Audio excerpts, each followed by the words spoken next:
जे Pandian sir को भेटिया संगठन संपादक आमको अपॉइंटमेंट देले नवीन निवास जाई पांड्यान सर को भेटवा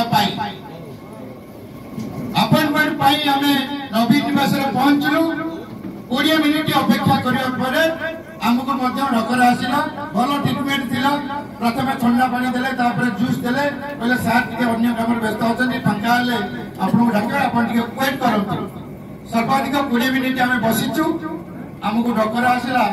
सार निमापड़ू आसंती जो मैंने आसतु आमर जो दस्तखत से नहीं 12 तारिख जो मीटिंग समस्त कार्य समस्त कागज धरी आमे 5T अध्यक्ष